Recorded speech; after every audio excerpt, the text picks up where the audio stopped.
Hi, I'm Ashley SWARTZ, CEO of Furious Corp, Dean of the Beat University faculty. I'm excited to be here. This is our fifth class, sorry. I think sixth video we've created since this whole COVID-19 thing. So super glad that you're here. Andy and Furious and I, and our goal is to bring a little light in the midst of this darkness. And hopefully the darkness is over soon and everybody's still well and healthy and safe. And also, I want to thank you guys for your great feedback. It's helped us continue this whole thing and to sort of continue on beyond the first sort of stage of this whole challenge for us as an industry. So, what we do over here Wednesday at 1 o'clock is a little bit of education, a little bit of brush up, right, on LinkedIn Live, and just really, Beat University is about brushing up, helping titans of the industry or the new of the industry that are home and dislocated do a little bit of learning and to, get ready to come back strong whenever we are able to be together as colleagues in an industry. So the first 4 videos in our series were really about fundamentals. We had this companion piece. It was this interactive TV and video dictionary that Furious Corp had created that we had shared. And we chunked that into different sections or themes and used that to kind of level set the lexicon about the industry and just do some education and conversation. So hint, you can go catch up if you want. They're all available on Beat or on FuriousCorp.com. Go watch these videos, and then we're going to sort of take that up to the next level and have more conversations about the macro factors of the industry and ultimately how we get past this and we recover and rebound faster. So, from here forward, we're going to use those fundamentals. And I think it's really important. When I've been reading a lot of the trade press, so much attention is being paid to buyers and advertisers and how they need to spend differently, et cetera. And the attention that's getting paid to sellers it's fatalistic and it's more panic porn, as I talked about last week. How media companies are suffering and traditional television is challenged and all that. And I'm really fatigued by that and I'm done. So that's noise to me. So for me, this signal was about the opportunity that this reset has afforded us. And I want to talk about that today, specifically the opportunity for sellers.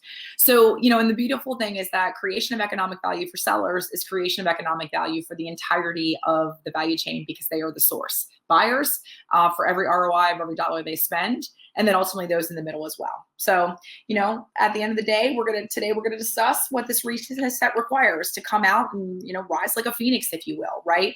What does it require for sellers of TV to rebound and foster resilience? We're going to talk about 4 R's. They are to recover, to reset, recover, rebound, and find resilience after this, right? And so I pulled a lot of content from today, from 3 blog posts that Furious Corp has posted over the last, say, 6 weeks. This is the URL for our blog site if you want to go look at it and read some of these articles that relate to it. But, I just want to talk about what I see to be the legs of the stool in regards to accelerating recovery and creating sustainable resilience.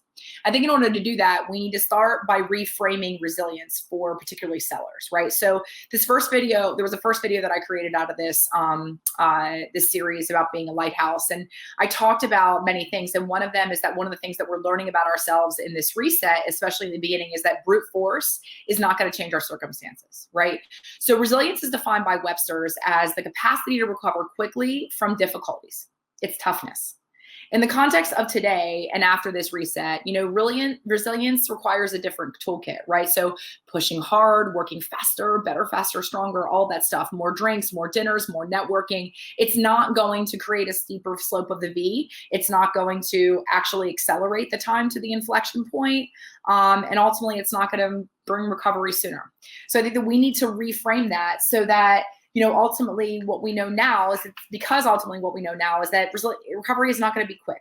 And that because to be resilient to recover, this will require sellers and brands and cultures to reimagine and rethink sort of not just maybe how they do what they do, but actually what they do is pretty essential. We really need to open our minds. And the reality is that simply being tough won't be enough to get past this and through this and still thrive. So many companies, I think after this, we discussed this, I experienced this, chose another R in response to this. And that was to react, right? So I did this Kundalini workshop like probably 2.5 months ago before this whole thing. And the teacher said something very salient that I wrote in my notebook right away. And that was that ultimately what we need to do as human beings is to be conscious and present to not react to our reactions. Because our typical initial reaction to anything is our ego, right? And ultimately as human beings, ego undermines our happiness and our joy, right? But if we look at companies and entities or industries, reaction is really driven by fear, right? So immediate layoffs, furloughs, buying cheaper toilet paper, if you can find it, like whatever that may be, right? That was a reaction to fear. Fear and a lack of pre-existing resilience, which is so crazy to me because so many of these companies that took these kind of knee-jerk responses or reactions that were driven by fear have amazingly healthy balance sheets. They've been out spending money, making acquisitions, etc. So this idea of what resilience is also, I've learned humbly that it's not just about the cash sitting on your balance sheet, right? And what your assets look like. So today we're going to talk about the opportunity. And you know me, I'm a glass half full person. And I think that this reset's been provided to our industry. Again, this is for us, not to us, right? So in particular, this reset has given TV sellers the opportunity to pause, be thoughtful, and take actions that are honestly, if we're keeping it real, long overdue, right? To improve their yield of their assets and their portfolio, improve ROI, that every dollar spent is the ROI of every dollar spent delivered to their buyers, right? And then ultimately retool their businesses for resilience now, after this, and in the future that is sustainable. So in today's class, we're going to focus on traditional spot sold television inventory because for me, that's why I get my butt out of bed in the morning. I like big, hairy ass problems. And this is an industry where like 300 to 400 basis points of greater efficiency or revenue improvement or plugging revenue leakage is billions of dollars. That's exciting to me, right? So this is an alternative, which still exists and is out there to sort of chasing that new, which is what the media and ad tech and advertising industry has typically done for the last 25 years with the sort of introduction of digital and growth of digital, is to chase net new. So for television, net new is addressable, it's over the top, it's AVOD, et cetera. And that's not where we're going. We're talking about making legacy, steadfast anchor businesses better, faster, and stronger, and more resilient, most importantly, to enable that recovery to be quicker. So let's get into it. I've got this buddy, his name is Albert Einstein. I like smart people because he likes data too. And he's this definition of madness or definition of insanity, right? And those that know me know that I log data because data doesn't lie. So, at Furious and in my job every day, we look at like billions of line items of sales log level transactional data from tracking systems for TV sellers. And, that's billions of spots, right? And we ingest that every day and we analyze it, et cetera, from multiple different clients, et cetera. Every client's a snowflake. Every data, a set of data is a snowflake, but ultimately the same narrative forms across all linear TV sellers. So there's a few universal truths that we see, and I'm going to focus on 3 today because I believe they are ultimately the accelerants to recovery and the foundations of resilience for traditional linear TV sellers.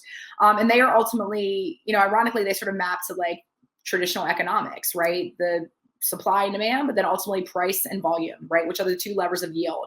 So I want to go through those and unpack those in detail today. Those 3 specific things that I think we see universally across all sellers as the greatest opportunity to both in 3 things actually: improve revenue, improve profitability because you reduced operational costs and through automation efficiency, and just basically make the lives of everybody easier every day, right? So the first one is that one of the largest causes of revenue leakage for spot sold television inventory is price variability. Price variability is a sign and a symptom of pricing inefficiency. That means money's being left on the table. The second is that there is an over-reliance on high-value inventory of sports and programming, which results in significantly increased operational costs and inefficient utilization of inventory. I'm going to get into that.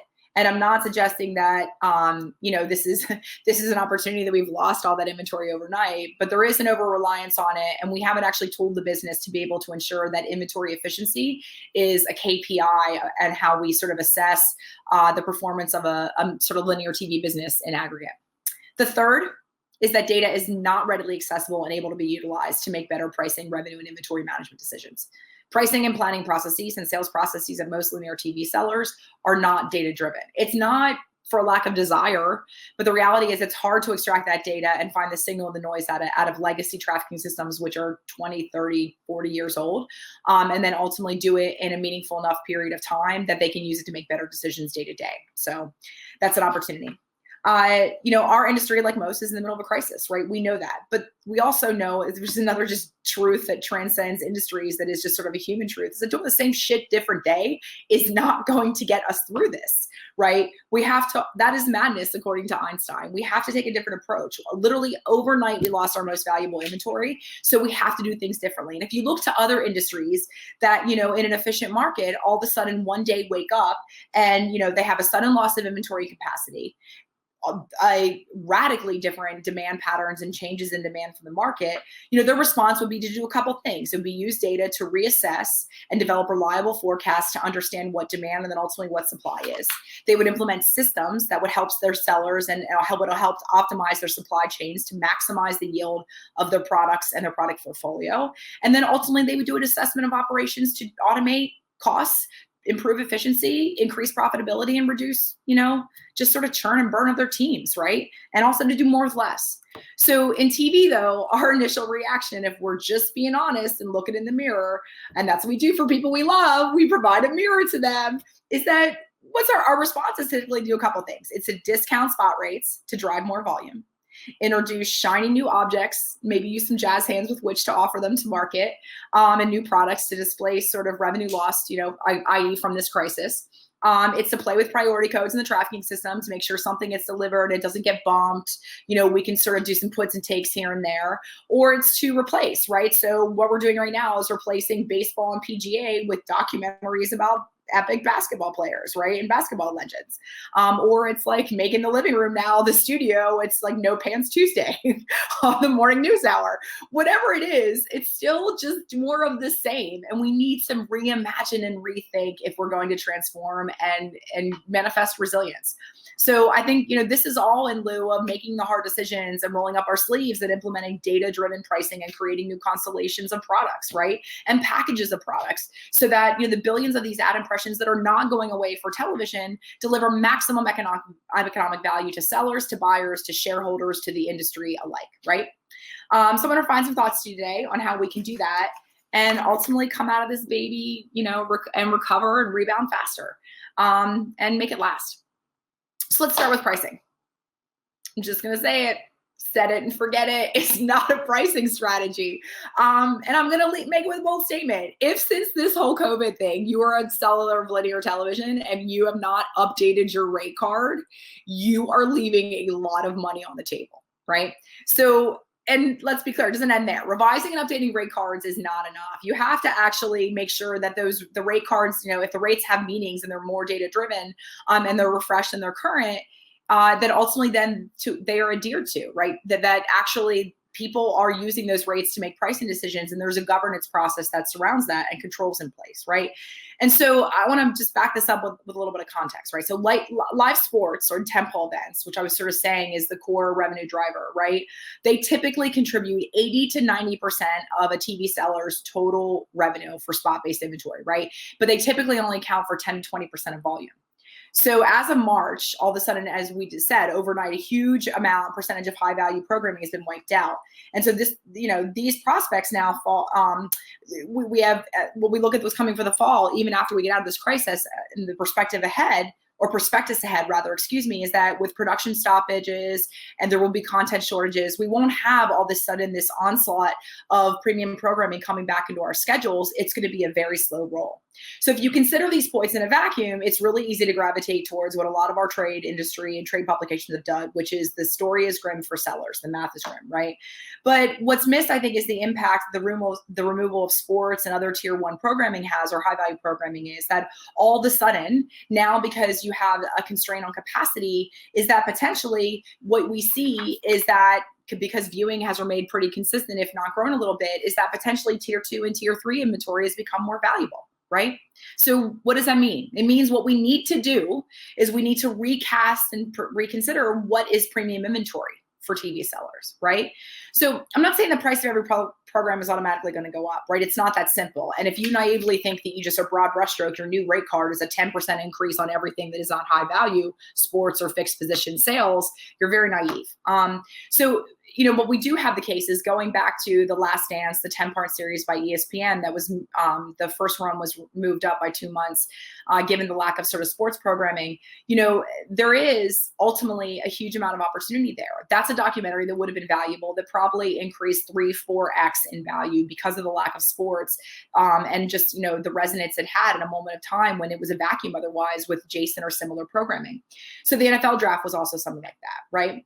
So notwithstanding the fact that large swaths of inventory are inherently more valuable now, right? What we also see, sorry guys, what we also see is that there is inconsistent pricing, and hold on one second.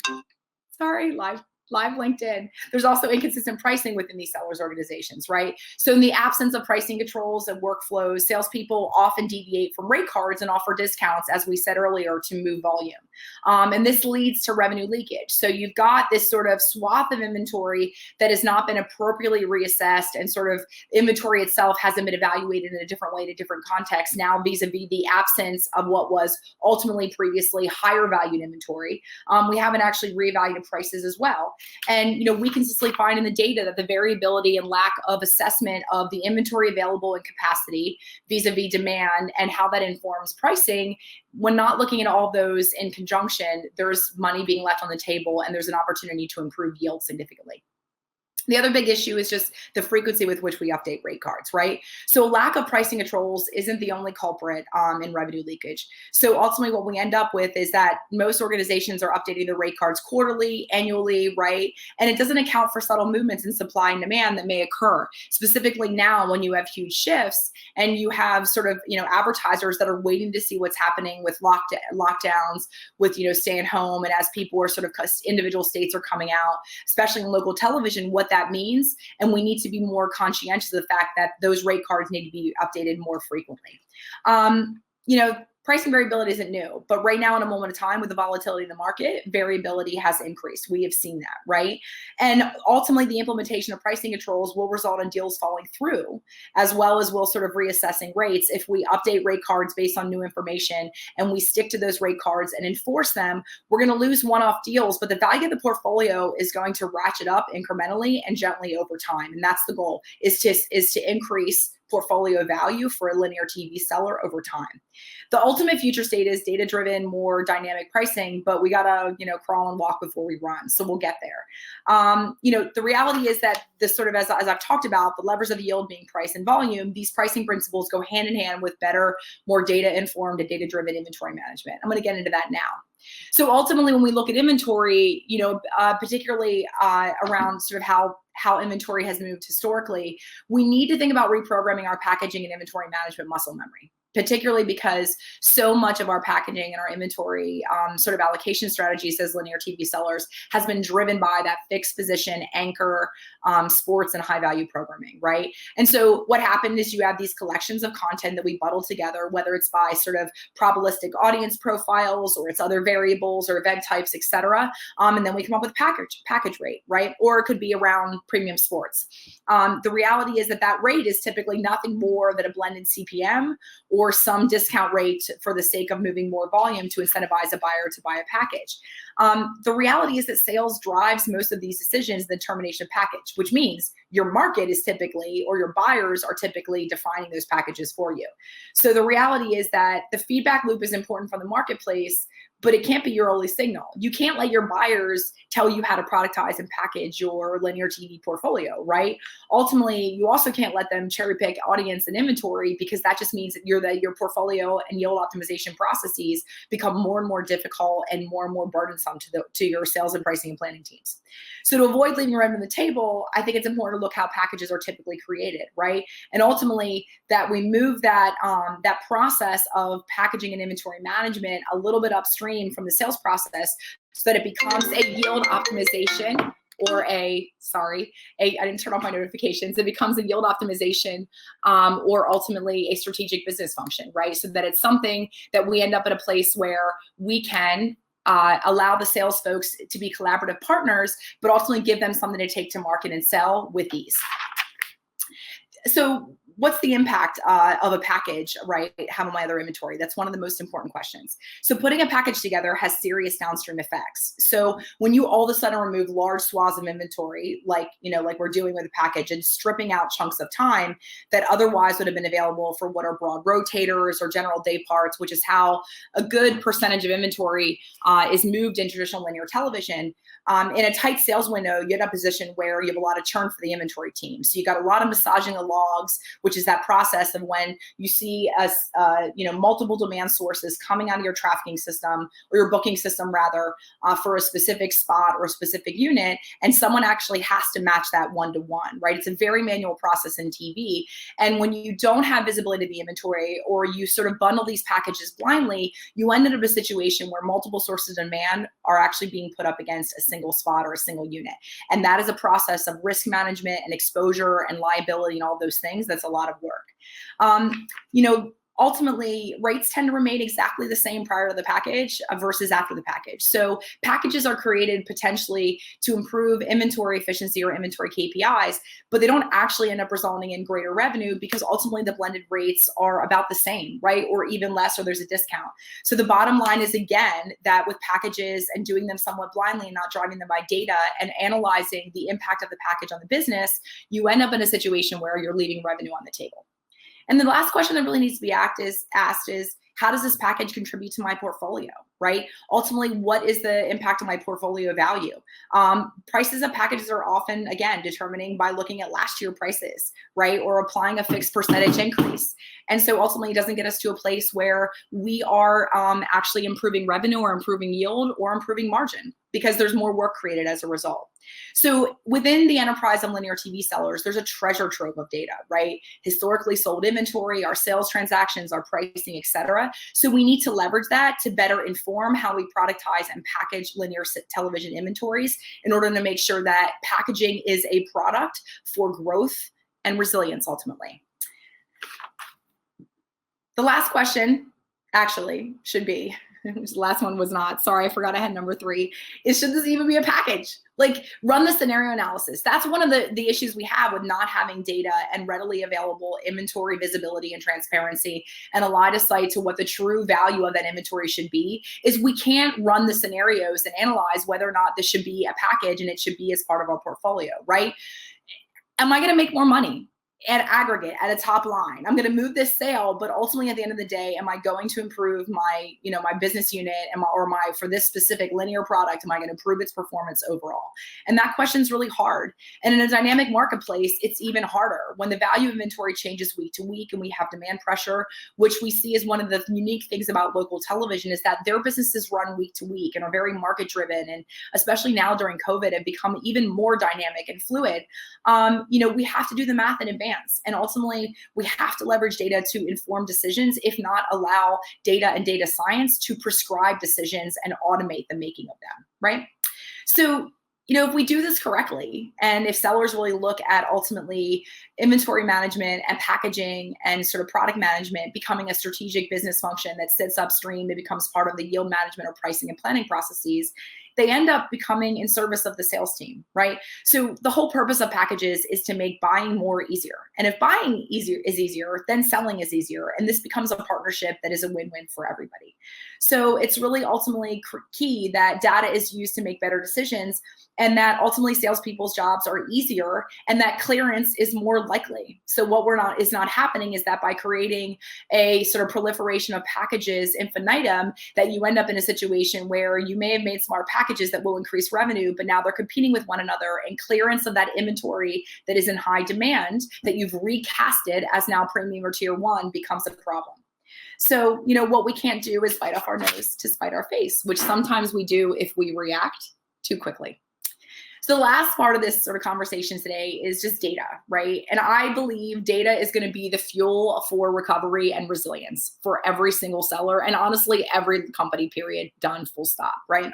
So, core business decisions in today's kind of media businesses and for sellers are often made using Excel, And, that's the tool of choice. It's what is available and what runs their business. But the wheels fall off the bus when we start to bring in more real-time, voluminous amounts of data to inform decisioning, which we have to do to ensure that we're making the right decisions right now at this moment of time and for the foreseeable future. The metaphor I always make is it's like racing F1 with a minivan, right? So just some sort of data points that I think is really relevant about this. This is broader than media, but some research has shown that a lack of actionable data hurts your earnings per share by leaving substantial revenue on the table. So it was a University of Texas study found that the average Fortune 1000 company could increase revenue by more than $2 billion annually just by increasing data usability by 10%. And here's the kicker that makes my heart smile, is granting salespeople greater access to data along with increasing data quality would increase return on equity by another 16%. Right? So help salespeople make decisions, and then also empower them with data to make better decisions on their own when they are working on their own. So, data for us, data and particularly sales transactional data, if it's harnessed to drive pricing and inventory decisions, it has, and we've seen in the work I get to do every day, which is why I love getting out of bed, is because I can measure and quantify the economic impact for my clients that data provides their business. And ultimately, there's a significant opportunity to increase revenue and reduce ultimately operational costs for them across the board. Recovering and rebounding is going to require the right tools for the job, right? And resilience, particularly sustainable resilience, is going to require a willingness to not just adopt new tools, but ultimately change the way that we as sellers frame, make, and execute business decisions. So, ultimately, there is a huge opportunity for us. It's whether or not we're willing to roll up our sleeves and do the work. So how can we integrate sort of data into the business decision-making process for sellers, and particularly for linear television? I think the first opportunity, first and foremost, is we need to provide more detailed granular reporting that prescribes action and puts controls in place, and also sort of affords this, what I like to call early warning systems, right? So these are opportunities for sales and yield or pricing and planning teams to actually kind of lean back and let the systems or data do the work for them and tell them what they should be paying attention to, and ultimately help them identify opportunities, to assess risk, to manage risk and mitigate it, and then ultimately be able to better serve and manage and productize and package their portfolio and price it ultimately, right? So it's pretty straightforward. So the number two is to actually give a line of sight to tomorrow, right? What data, and then when you couple that with data science, affords us is the opportunity to provide and have more accurate demand, supply, and revenue forecasting. And if we leverage machine learning and all the cool things that are available today to manipulate data in real time, as near real time as we can get in television, to incorporate more advanced mathematics, right? We can arrive at more accurate forecasts. And if we have more accurate forecasts, particularly when, for example, in local television, we may only be able to access, what are ultimately sort of monthly average forecasts, or ratings measurements and things like that. Infusing more accurate forward-looking forecasts into any pricing or inventory management decision is going to improve it and deliver more revenue naturally, right? Today, a lot of decisions about inventory in the future are made from the CRM system. Like, for example, Salesforce. Many sellers have implemented CRM systems of recent. The integrity of the data and consistency and the quality of it isn't necessarily there yet, right? There's a lot of change, but that's really about anticipation. That's gut. That's hope. That's the sort of subjective nature of how an individual salesperson looks at their market and whether they're a glass half full or a glass half empty person, right? It's not really looking at things like predicted variables, seasonality, changes in programming, scheduling, holidays, school schedules, things like that, month-to-month comparisons, right? All of those things that actually drive and help impact your ability to accurately forecast and the efficacy of forecasting logic for the future. Those are all things that machine learning and data science can basically append with your data to give you forecasts to make better decisions. The next is to optimize pricing. We've talked about this, sort of extensively in the first section, right? But ultimately, if we leverage data and we leverage forecasts forward-looking on both supply and demand, we have the opportunity to more efficiently price our inventory and to better manage different types of inventory, specifically sort of for national, right?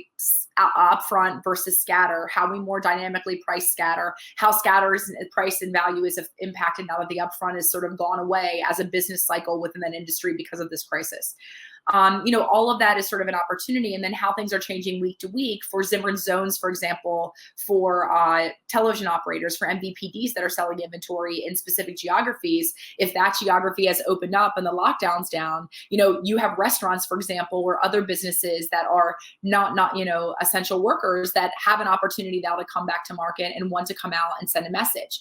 So I think, those are very interesting factors that or interesting variables that when considered or being able to be incorporated into our pricing or our yield decisions will ultimately result in improvement of yield. The last that we've talked about is greater allocation of efficiency and inventory utilization, right? That's pretty straightforward.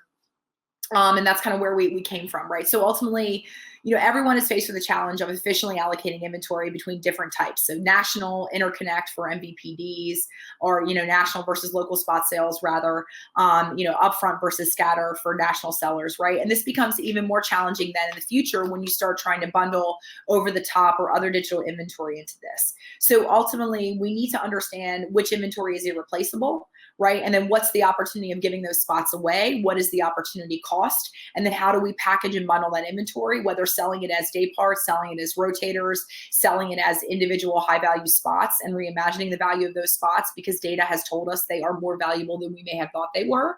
All those things really should be inputs into determining how we productize, package, and take our inventory to market.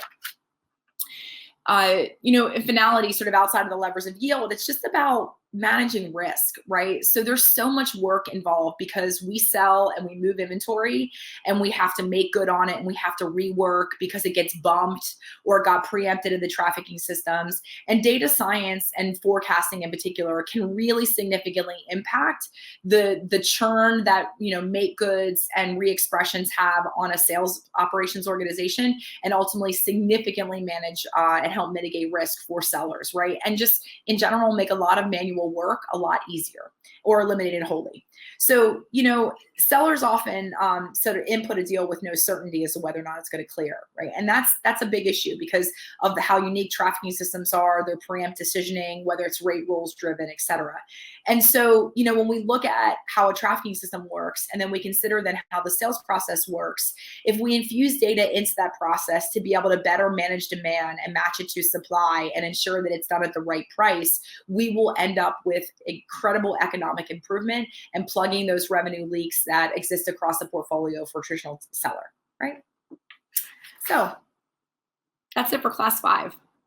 Thank you so much for coming today. I'm so sorry about the turned off my phone, didn't turn off my laptop, but I hope that I was able to get past those without skimping a beat. Next week, we're going to talk a little bit, I'm not sure, I think maybe some yield management for TV and video, or maybe talk about sort of portfolio optimization value for sellers and video holistically, it's audience-based selling, sort of portfolio optimization. I'm not sure. I would love some more feedback. I've been thinking about this, but let me know. I typically start prepping on the weekends, so come back to me soon with some ideas. Thank you for your time and attention today.